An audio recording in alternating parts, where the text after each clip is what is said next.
Bu stüdyoda da tartıştığımız, yani AKP'nin toplumu sürecin dışına atıp sadece bir masa ve karşılıklı görüşmeye dönüştürme kısmına hepimizin itirazı vardı. Kürt hareketinin itirazı vardı.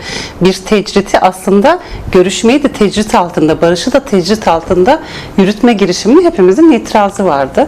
Bu barış süreci toplumsallaşırsa bir garantiye dönüşeceğini düşündüğümüz için, tam da işte toplumsallaşmazsa AKP'ye güvensizliğin arttığını da bilerek bu süreç nasıl toplumsallaşır sorusu herkesin önünde duruyordu.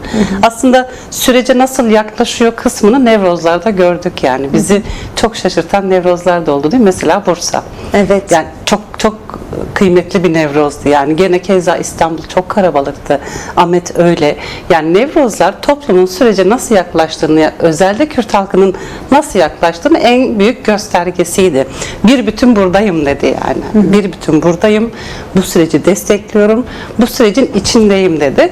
Ama onun dışında da hani Türkiye'de bir özür dilerim, yani 10 yılı aşkındır bir OHAL sürecinden bahsediyoruz ki işte hala devam eden NATO toplantısı öncesi Ankara'da yapılan operasyonlar gibi.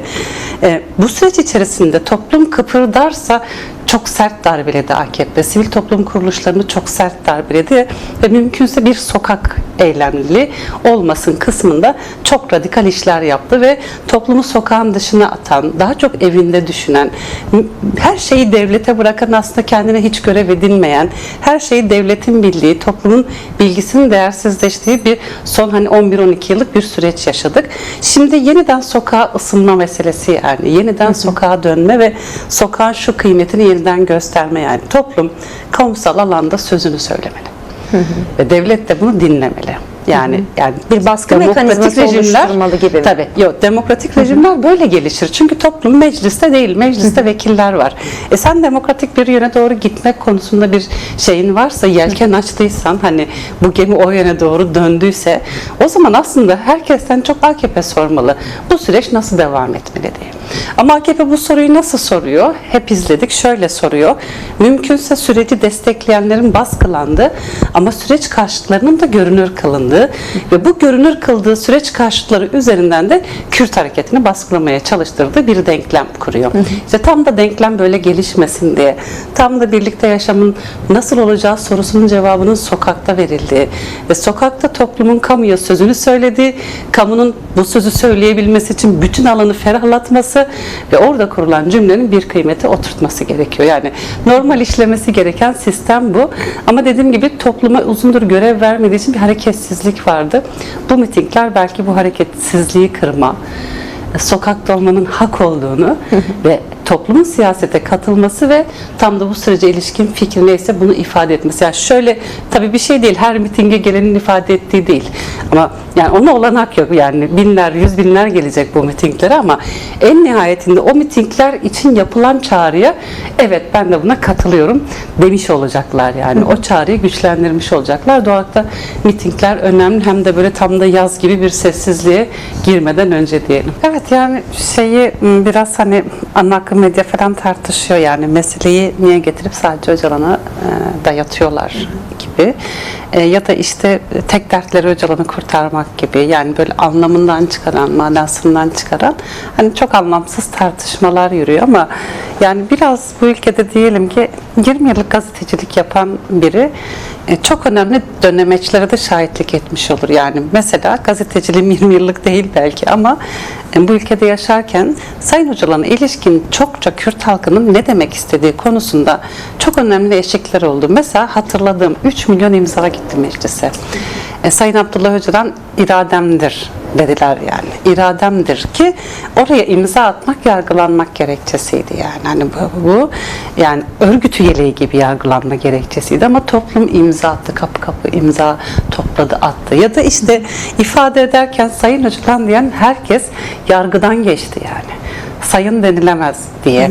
Ya da işte posteri, ya da işte sözü, ya da işte ona ilişkin bir sürü şey bu ülkede çok yasaklandı ve toplamda şuna denk geldi yani. Kürtler ifade etmek istediklerini onun üzerinden, devlet de Kürtlere neyi hak gördüğünü Sayın Öcalan üzerinden tarif etti yani. Hani bu hepsinin oturup geldiği, buluştuğu denklem Sayın Hoca'dan denklemi yani.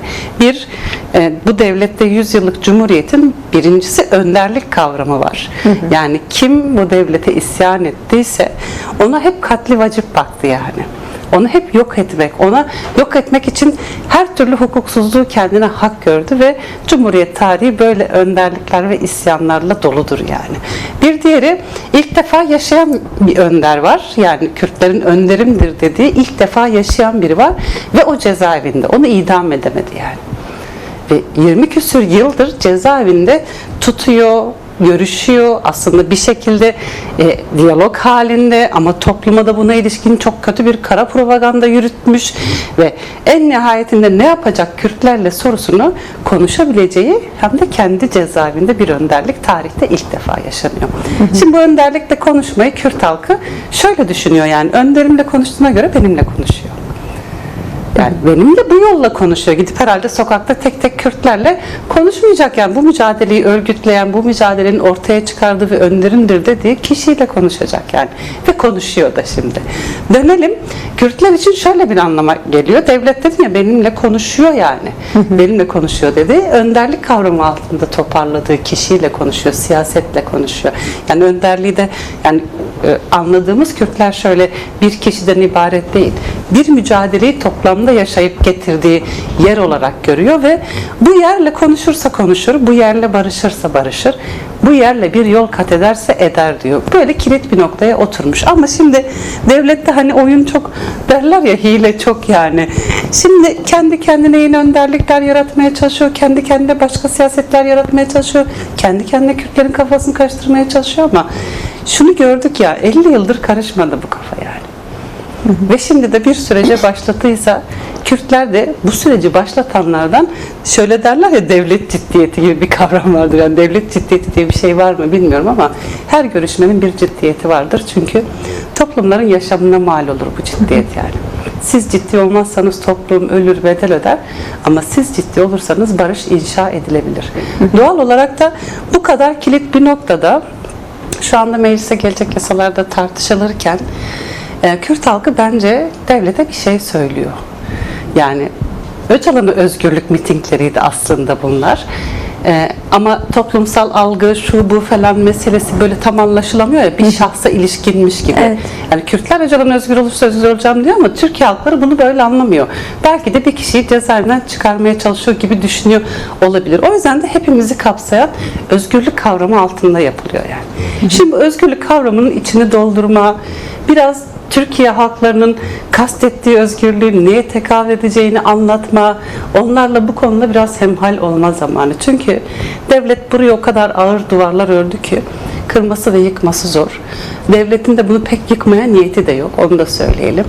Bu duvarlar yıkarsak biz yıkacağız, biz konuşacağız, biz buluşacağız, biz birbirimize temas edeceğiz ve böyle gelişecek.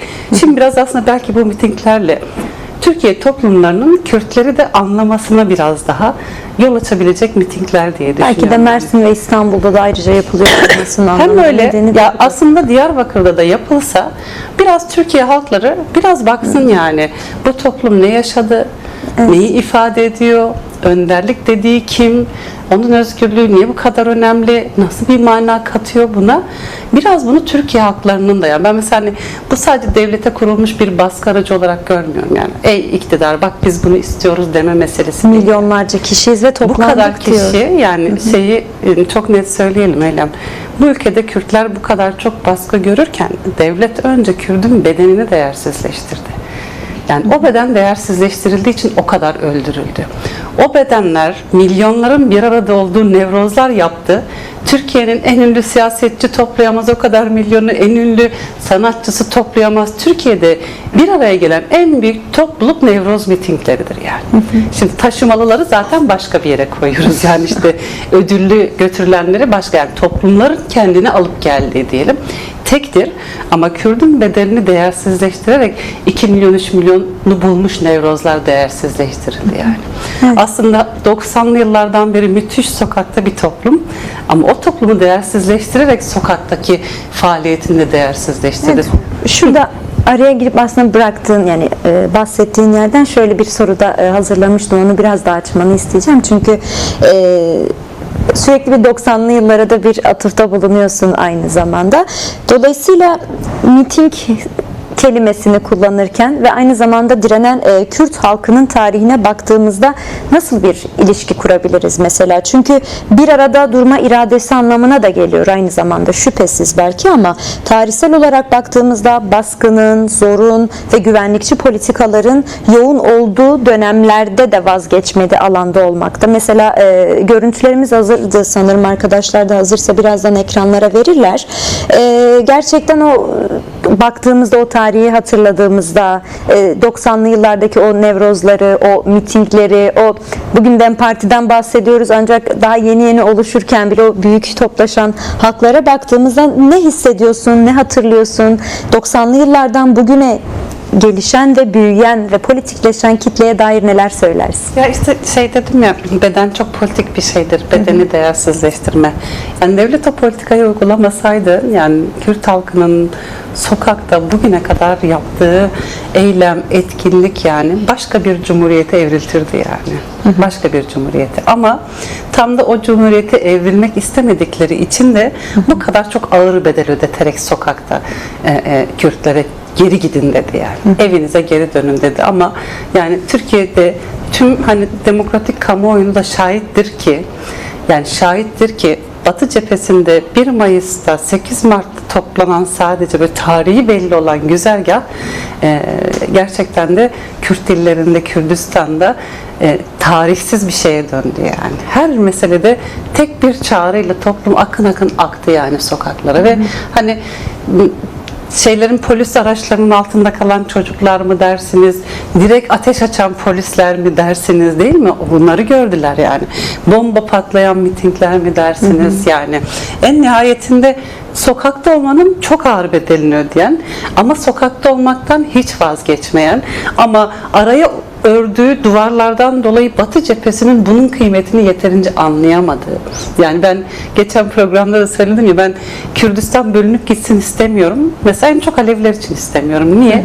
Bu ülkenin hani en demokratik toplumları Kürtler, Aleviler değiştirebiliyorlar. Yani İç Anadolu'da böyle bir performans yok maalesef bu ülkede ve giderse yani Batı'da Aleviler yalnız kalırlar yani. Bu Aleviler için ileride katliam demektir yani. Bu ileride daha büyük bir asimilasyon politikası demektir. O yüzden mesela Kürtler bölünmesin, çünkü lafını en çok Aleviler kurmalı. Birlikte yaşamak istiyoruz. Yani parçalanıp dağılıp değil, birlikte değiştirip dönüştürmek istiyoruz. Bugün de Türkiye açısından belki hani Kürtler bölünmesinin talebi demokratik kamuoyu açısından böyle olmalı yani.